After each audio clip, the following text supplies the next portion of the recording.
விடியா திமுக அரசு முன்னெச்சரிக்கை நடவடிக்கை எடுக்கல. நான் ஏற்கனவே சொன்னேன், எமர்ஜென்சி போது விசா சட்டத்தில் எங்களை எல்லாம் கைது பண்ணாங்கன்னு இவர் ஜெயிலில் இருக்கிற மாதிரி ஆங்காங்கே கண்காட்சியை வச்சு காட்டினார். அப்படிப்பட்ட கட்சியோட நீ கூட்டணி வச்சிருக்கிறிய. அவர் போறதுக்கு தயாராயிட்டாரு, அதை மறைக்கிறதுக்காக பேசுறாரு. ஏன்னா அவருடைய வழக்கு விரைவில் வர இருக்கின்றன. இவர் தான் விசுவாசி, அம்மாவுக்கு மிகப்பெரிய விசுவாசிங்கிறார். நல்லா நல்லா சிந்திச்சு பாருங்க, எவ்வளவு மோசமான வார்த்தை. இதனால் தென் மாவட்டத்தில் உள்ள திருநெல்வேலி, தூத்துக்குடி, தென்காசி, கன்னியாகுமரி மாவட்டத்தில் இருக்கின்ற மக்கள் கடுமையாக பாதிக்கப்பட்டுள்ளார்.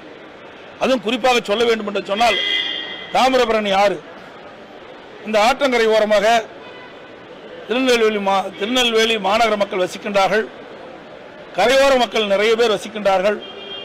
ஆக இதையெல்லாம் முன்னெச்சரிக்கை நடவடிக்கையாக தாழ்வான பகுதியில் வசிக்கின்ற மக்களை பத்திரமாக அழைத்து சென்று முகாமிலே தங்க வைத்திருந்தால் பல உயிர்கள் விலைமதிக்க முடியாத உயிர்களை காப்பாற்றிருக்கலாம். ஆனால் அதையும் செய்ய தவறிய அரசாங்கம் இந்த திமுக அரசாங்கம். அதோடு திடீரென்று 1 லட்சம் கனஅடி தண்ணீரை தாமிரபரணி ஆற்றிலே திறந்துவிட்ட காரணத்தினால் 17ஆம் தேதி அதிக கனமழை பொழிந்த காரணத்தினால் அனைத்து நீர்களும் தாமிரபரணிக்கு வந்து சேர்ந்து அதோடு இவர்கள் திறந்து விடப்பட்ட 1 லட்சம் கனஅடியும் சேர்ந்து சுமார் 2 லட்சம் கனஅடி தண்ணீர் தாமிரபரணி ஆற்றிலே கரை புரண்டு ஓடிய காரணத்தினால் கரையோரம் இருந்த தாழ்வான பகுதியில் இருக்கின்ற வசித்த மக்கள் பல பேர் அந்த வெள்ளத்தில் அடித்து செல்லப்பட்டதாக தகவல் கிடைத்திருக்கின்றன. பல பேர் வீடுகளை இழந்திருக்கின்றார்கள், உடைமைகளை இழந்திருக்கின்றார்கள். ஆக முன்னெச்சரிக்கை நடவடிக்கை எடுக்காத காரணத்தினால் இந்த துயர சம்பவம் நடைபெற்றிருக்கின்றது.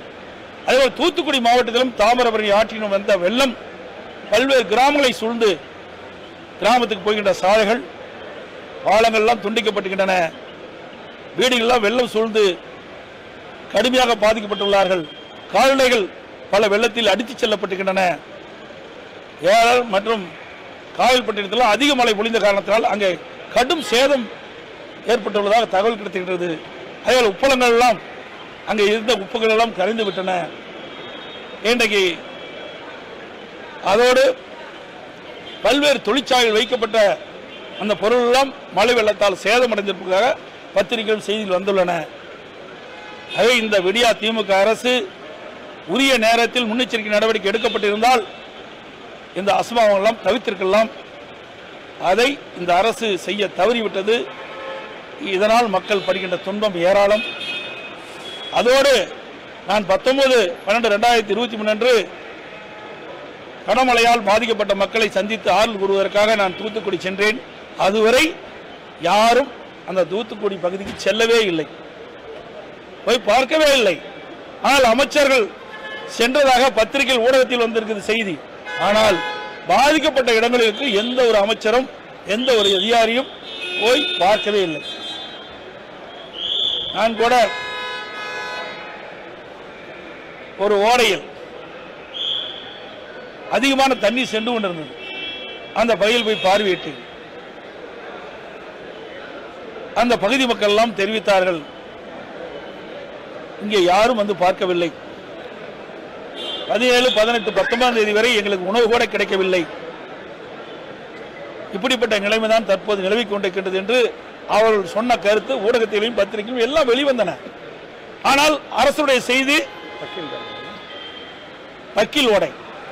அந்த பக்கில் ஓடைக்கு ஏற்கனவே அனைத்து இந்திய அண்ணா திராவிட முன்னேற்ற கழக அரசு இருக்கின்ற பொழுது ஸ்மார்ட் சிட்டி திட்டத்தின் மூலமாக நிதி ஒதுக்கீடு செய்யப்பட்டு 80% பணிகள் நிறைவு பெற்றிருந்தன. ஆனால் அந்த விடியா திமுக அரசு ஆட்சிக்கு வந்தவுடன் அங்கே இருக்கின்ற திமுக கட்சி சேர்ந்த வட்டச் செயலாளர்கள், மாமன்ற உறுப்பினர்கள், மேயர், அங்கே இருக்கின்ற அமைச்சர்கள் எல்லாம் கமிஷனுக்காக ஆசைப்பட்டு அந்த திட்டம் முழுமையாக நிறைவேறாமல் தடைபட்டது இவர்களால். அதே மழை வெள்ளத்தால் அந்த பகுதி பாதிக்கப்பட்டது இவர்களால். ஏற்கனவே அனைத்து இந்திய அண்ணா திராவிட முன்னேற்ற கழக அரசு பக்கில் ஓடைக்கு ஒதுக்கப்பட்ட நிதி முழுமையாக செலவழித்திருந்தால், எஞ்சிய 20% பணியும் நிறைவேற்றப்பட்டிருந்தால் அந்த பகுதியில் மக்கள் பாதிக்கப்பட்டிருக்க மாட்டார்கள். அந்த குடியிருப்பு பகுதியிலே தண்ணீர் சூழ்ந்திருக்காது. இதையெல்லாம் இந்த அரசு செய்யாத தவறு என்பதை இந்த நேரத்தில் சுட்டிக்காட்ட விளைகிறேன். அதோடு அனைத்து இந்திய அண்ணா திராவிட முன்னேற்ற கழக ஆட்சி இருக்கின்ற பொழுது கஜா புயல் வந்தது, கடுமையாக பாதிக்கப்பட்டது. இப்போ புயல் கனமழை பொழிந்தது, ஆனால் அதிகமான காற்று வீசவில்லை. இதனால் அதிகமான மரங்களோ மின்கம்பங்களோ சாயவில்லை. ஆனால் அனைத்து இந்திய அண்ணா திராவிட முன்னேற்ற கழக ஆட்சி இருக்கின்ற பொழுது தானே புயல், உங்களுக்கு எல்லாம் தெரியும், கடுமையான சேதம், வீடுகளெல்லாம் இடிந்து விட்டன, கூரைகளெல்லாம் காற்றில் தூக்க எரியப்பட்டன, டிரான்ஸ்பார்மர் எல்லாம் பழுதாகிவிட்டது, மின் நிலைகள் எல்லாம் பழுதடைந்து விட்டது. எங்கே பார்த்தாலும் மரங்கள் சாய்ந்து கிடந்தன. கடலூர்ல மாவட்டத்துக்கு போகும்போது எங்க பார்த்தாலும் மரம் சாய்ந்து கிடந்தது. ஒரு சாலையிலிருந்து அடுத்த சாலைக்கு போக முடியல. அப்படிப்பட்ட நிலைமையில் கூட போர்க்கால அடிப்படையில் வேகமாக துரிதமாக அரசு செஞ்சர்களை முடித்துவிட்டு அந்த பணியை செய்த காரணத்தினால் அங்கே மெல்ல மெல்ல இயல்பு நிலைக்கு கொண்டு வந்தோம். பாதிக்கப்பட்ட மக்களுக்கு தேவையான உணவுகளை கொடுத்தோம், தண்ணீர் கொடுத்தோம், பால் பாக்கெட் கொடுத்தோம், மக்கள் அந்த சிரமத்திலிருந்து மீட்டெடுத்தோம். ஆனால் இன்றைய தினம் வெறும் மழைதான் பொழிந்தது. உரிய முறையில் நடவடிக்கை எடுக்கப்பட்டிருந்தால் இதை தவிர்த்திருக்கலாம். அதில் வர்தா புயல் வந்தது. வர்தா புயல் வருகின்ற பொழுது 16-17 வந்தது. கிட்டத்தட்ட 6 லட்சம் மரங்கள் சாய்ந்து கிடந்தன. சுமார் 2 லட்சம் மரங்களை அறுத்து குப்பையாக வெளியேற்றிடும். மின்கம்பங்கள் அதிகமாக சாய்ந்து விட்டன.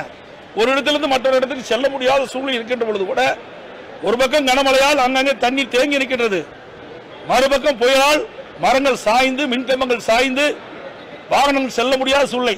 இந்த காலகட்டத்தில் கூட போர்க்கால அடிப்படையில் செயல்பட்டு அந்த மரங்களை எல்லாம் அகற்றி மின்கம்பங்களாம் நெட்டு மின்சாரத்தை கொடுத்து மக்களுக்கு தேவையான உணவுகள் தண்ணீரை கொடுத்து மக்கள் சிரமமில்லாத ஒரு சூழ்நிலையை உருவாக்கிய அரசு அதிமுக அரசு.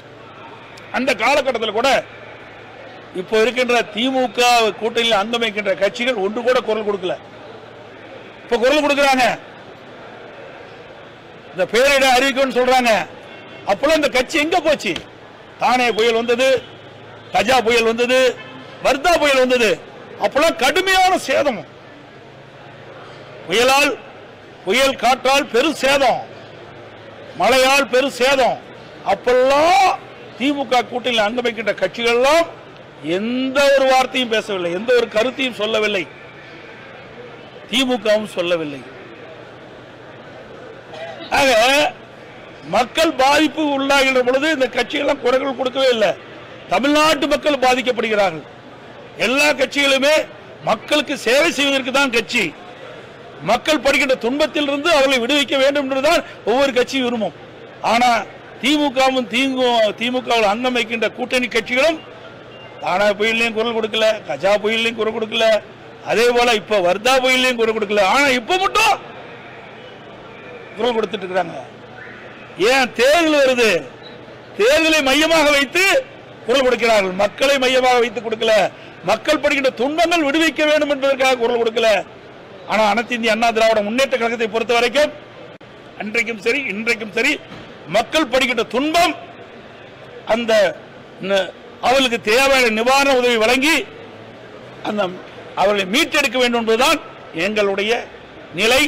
இன்றைக்கு கூட மாநில அரசு விடியா திமுக அரசுடைய முதலமைச்சர் மத்தியிலே நிதி கொடுக்க வேண்டும் என்றுதான் கேட்டுக்கொண்டிருக்கின்றார்.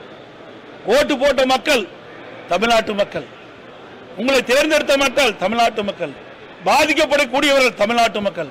அவர்களுக்கு என்ன வேண்டும் என்பதை புயல் வேகத்தில் போர்க்கால அடிப்படையில் மத்திய அரசு நிதி கொடுத்தாலும் கொடுக்காவிட்டாலும் மாநில அரசு நிதியிலிருந்து மக்களுக்கு தேவையான உதவிகளை செய்து அவர்களை மீட்டெடுப்பதுதான் ஒரு நல்ல அரசுடைய கடமை. ஆனால் இந்த அரசு வேண்டுமென்றே திட்டமிட்டு மத்திய அரசு மீது குறை சொல்லிக் கொண்டு, மத்திய அரசு தமிழ்நாடு அரசு மீது குறை சொல்லிக் கொண்டு மக்களை பார்க்காமல் இருப்பது, பாராமுகமாக இருப்பது கவலை அளிக்கிறது, வேதனை அளிக்கிறது.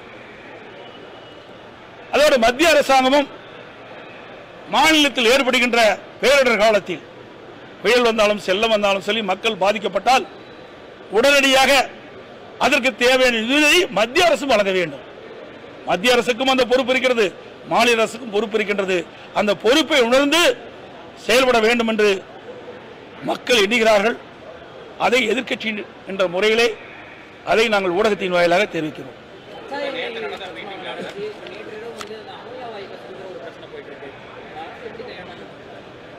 விடியா திமுக அரசு முன்னெச்சரிக்கை நடவடிக்கை எடுக்கல. நான் ஏற்கனவே சொன்னேன், சிபிசிஐயில் இருந்து அந்த எண்ணெய் படலங்கள் எல்லாம் எண்ணூர் முகத்துவாரத்தில் அதிலிருந்து அப்படியே கடலில் பரவி வடிந்தது. அதை உடனடியாக அகற்றியிருக்க வேண்டும். அதை அகற்றாத காரணத்தில் அங்கே இருக்கின்ற மீனவர்கள்லாம் கடுமையாக பாதிக்கப்பட்டாங்க. அப்போவே நம்முடைய மாசு கட்டுப்பாட்டு வாரியம் அந்த கடற்கரை ஓரமாக இருக்கின்ற பகுதியில் ஆய்வு செஞ்சு இப்படிப்பட்ட சம்பவம் நடைபெறாமல் தடுத்திருக்கலாம். இந்த அரசுடைய மெத்தனை போக்கின் காரணமாக அதை சரியான முறையிலே செயல்படுத்தாத காரணத்தினால் இன்றைக்கு மக்கள் பாதிக்கப்பட்டிருக்கிறாங்க. இன்னைக்கு கூட அறிக்கை விட்டுருக்கிறேன்.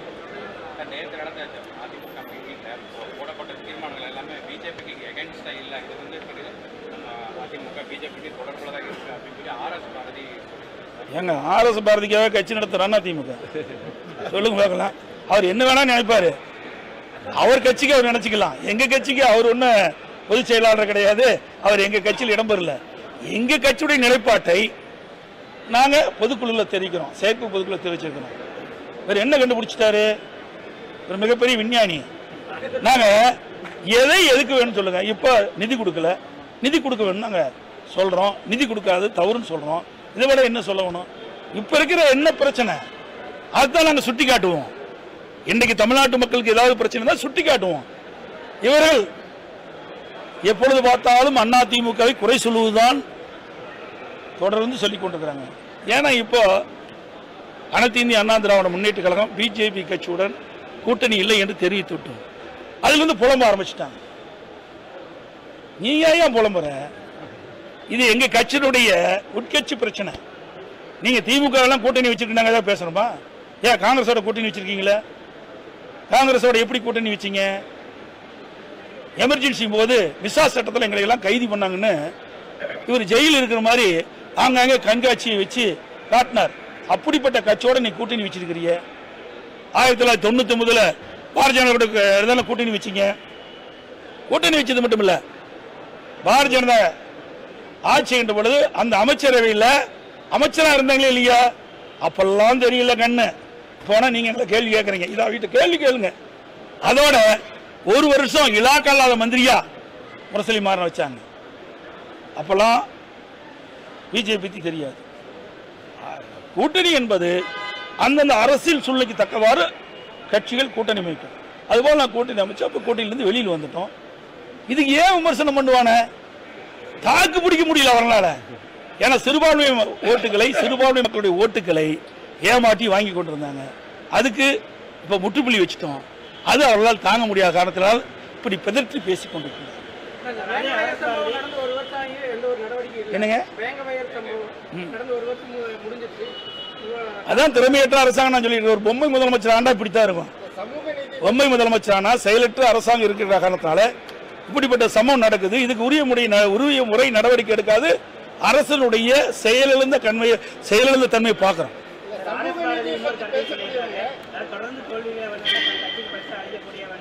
திமுக என்ன வெற்றி சரிப்பா, திமுக வெற்றி பெற்றுட்டே இருந்தா சொல்லுங்க பார்க்கலாம். திமுக தொடர்ந்து வெற்றி பெற்று இருந்தா 1997 எத்தனை 2 பேர் தான் ஜெயிச்சாங்க. அது ஒருத்தர் மதிமுக போயிட்டார், ஒத்தையாள் தான் இருந்தார். அவர் கூட கடைசியில் வேற கட்சிக்கு போயிட்டார். இதுதான் நிலைமை. 2011 என்ன நிலைமை? எதிர்கட்சி கூட வர முடியல, அந்த நிலையில தான் இருந்தாங்க. வெற்றி பெறுவது என்பது தோல்வி பெறுவது என்பது அப்பப்ப சூழ்நிலைக்கு தக்கவாறு மாறி மாறி வரும். அனைத்து இந்திய அண்ணா திராவிட முன்னேற்ற கூட நாடாளுமன்ற தேர்தலில் நாங்கள் ஒண்ணுதான் ஜெயிச்சோம். அதே சட்டமன்ற தேர்தலில் எங்களுடைய கட்சி 66 இடங்களை வெற்றுது. கூட்டணி 75 இடங்களை வெற்றோம்ல. அவருக்கு எங்களுக்குள்ள வித்தியாசம் எவ்வளவுங்க? வெறும் 3% தான். வாக்குகளை பார்க்கும்போது பல தொகுதியில் எடுத்து பார்க்கும்போது 2 லட்சம் ஓட்டு இருந்தா நாங்கள் ஆட்சி பிடிச்சிருப்போம். 1200 ஓட்டில் தோத்தவங்க, 100 150 ஓட்டில் தோத்தவங்க, 305 தோற்றவங்க. இப்படி குறைஞ்ச வாக்கு வித்தியாசத்தில் வெற்றி வாய்ப்பு இழந்தவர்கள் அதிகம் பேர், 45 பேர் வெற்றி வாய்ப்பு இழந்திருக்கிறாங்க. ஆக நிச்சயமாக 2024 நடைபெறுகின்ற நாடாளுமன்ற தேர்தலிலே அனைத்து இந்திய அண்ணா திராவிட முன்னேற்ற கழக தலைமையில் அமைக்கப்படுகின்ற கூட்டணி 40 இடத்திலும் வெற்றி பெறும்.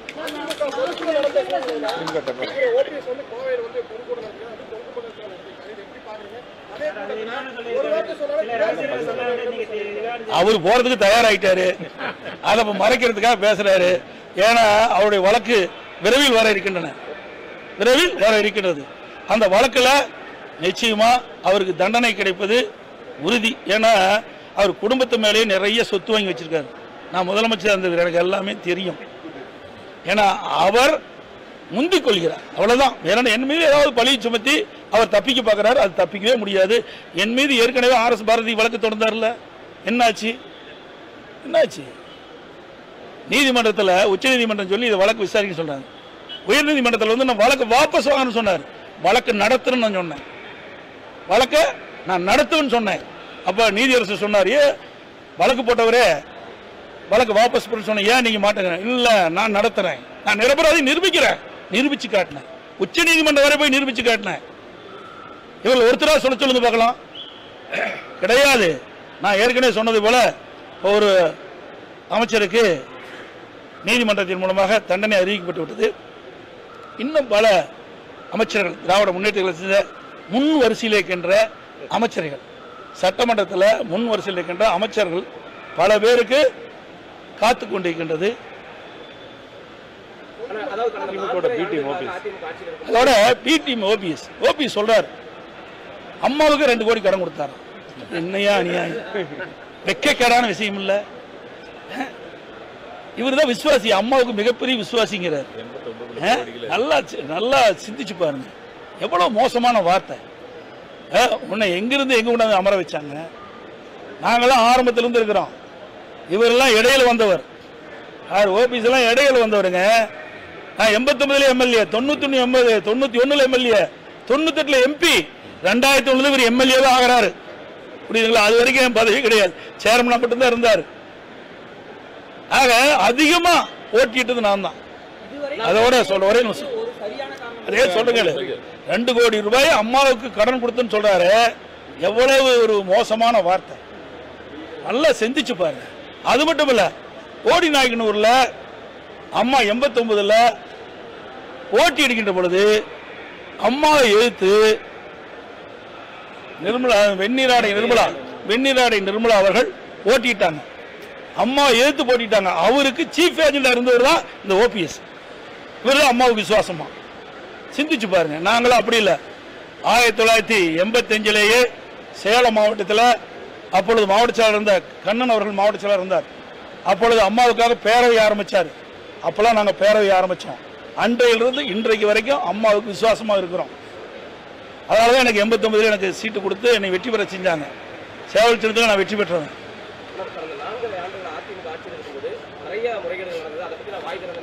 சொல்லு, நான் பகிரங்கமா சொல்றேன், சொல்லு. அப்படி இருந்தா திமுக விடுவானுங்களா? சொல்லுங்க பார்க்கலாம். திமுக பி டீம் அப்படித்தான் சொல்லுவாங்க, வேற வழியே கிடையாது. இவரு ஜெயிலுக்கு போறது உறுதியாயிட்டது. மற்றவெல்லாம் குறை சொல்லிட்டு இருக்காரு. சொல்லையா, என்ன ரகசியம் சொல்லையா, உனக்கு தான் தெரிகிற சொல்லு, மக்கள் தெரிஞ்சுக்கிட்டா. இதெல்லாம் அதாவது சொல்லுவாங்க கிராமத்துல, எறும்பு ஏறாப்பலன் ஓட்டுன்னு சொல்லுவாங்க. அப்படி கேட்கறவன் எந்தா எறும்பு ஏறாப்பழம் ஓட்டுன்னு சொல்லுவாங்க. அது மாதிரி இதெல்லாம் பத்திரிகை ஊடகங்கள்லாம் உங்களுக்கு தெரியாதா? அது மட்டும் இல்ல, பல வழக்குகள் அவர் இருக்காரு, பல வழக்குகள் அவர் சந்திச்சுட்டு இருக்காரு. அவர் விரைவில் பல வழக்குகள், ஒரு வழக்கு இல்லை பல வழக்குகள் அவர் போறது நிச்சயம். எனவே அனைத்து இந்திய அண்ணா திராவிட முன்னேற்ற கழகத்தை பொறுத்த வரைக்கும் இந்த ஓபிஎஸ் இல்ல எவராலையும் அழிக்க முடியாது. நாங்கள்லாம் இந்த இயக்கத்தில் 1974 இன்று வரை பரவலாமல் இந்த இயக்கத்தில் இருந்து கொண்டிருக்கின்றோம். சுமார் 50 ஆண்டு காலம் இந்த இயக்கத்துக்கு உழைத்துக் கொண்டிருக்கின்றோம். என்னை போல் இங்கே இருக்கின்றவர்கள் அத்தனை பேருமே கட்சிக்காக உழைக்கின்றவர்கள், கட்சியை நேசிக்கக்கூடியவர்கள். அப்படி இருக்கின்ற காரணத்தினால்தான் இவர்கள் எவ்வளவு முயற்சி செஞ்சாலும் என் கட்சியை உடைக்க முடியல. இன்றைக்கு திமுகவோட எங்களை அனைத்து இந்திய அண்ணா திராவிட முன்னேற்ற கழக எதிரியாக இருக்கின்ற பொன்மனச்செம்மல் புரட்சித் தலைவர் எம்ஜிஆர் தீய சக்தி திமுக என்று சொல்லிக் கொண்டிருந்த அந்த கட்சியோடு இவர் துரோகி ஓபிஎஸ் அவர்கள் கூட்டணி சேர்ந்து கொண்டு எங்களை வேண்டுமென்றே திட்டமிட்டு ஒரு பொய்யான செய்தியை சொல்லி மக்களுக்கு ஏமாற்ற பார்க்கிறார். ஒருபோதும் நடக்காது. உண்மைதான் எப்பொழுது வெல்லும், தர்மம் தான் வெல்லும், நீதி தான் வெல்லும். நீ போய் சொல்றீங்க, இதெல்லாம் நீதிமன்றத்தில் சொல்லியாச்சு. நீதிமன்றத்தில் சொல்ல வேண்டிய கருத்தெல்லாம் இப்ப சொல்ல முடியாது. ஏற்கனவே நீதிமன்றத்தில் சொல்லப்பட்டது, தேர்தல் ஆணையத்தில் சொல்லப்பட்டது, அவர்கள் கொடுக்கப்பட்ட தீர்ப்பு அதை படிச்சு பாருங்க. அதே போல இன்றைய தினம் விடியா திமுக அரசு கொரோனா காலத்தில் சிறு குறு நடுத்தர தொழில் கடுமையாக பாதிக்கப்பட்டது. மெல்ல மெல்ல அந்த தொழில் இயல்பு நிலைமைக்கு திரும்பிக் கொண்டிருக்கிற நேரத்தில் இந்த விடியா திமுக அரசு கடுமையான மின்கட்டணத்தை உயர்த்திவிட்டது. இதனால் இந்த சிறு குறு நடுத்தர தொழில் கடுமையாக பாதிக்கப்பட்டது. நான் ஏற்கனவே அறிக்கை வெளியிட்டிருக்கிறேன், சட்டமன்றத்திலையும் பேசினேன். ஆனால் இந்த விடியா திமுக அரசு கண்டுகொள்ளவே இல்லை. இன்றைக்கு இந்தியாவிலேயே சிறு தொழில் அதிகம் உள்ள மாநிலம் தமிழ்நாடு தான். அதில் பணிபுரிகின்ற தொழிலாளரும் அதிகம்தான். அவர்களெல்லாம் கடுமையாக பாதிக்கப்படுகிறார்கள். அதை இந்த அரசு அலட்சியப்படுத்துகிறது. அதை கண்டித்து இன்றைய தினம் தமிழ்நாடு முழுவதும் இந்த சிறு குறு நடுத்தர தொழில் செய்கின்ற நிறுவனத்தினர் தொழிலாளர்கள் இன்றைக்கு மனித சங்கிலி போராட்டம் நடத்தி கொண்டிருக்கின்றார்கள்.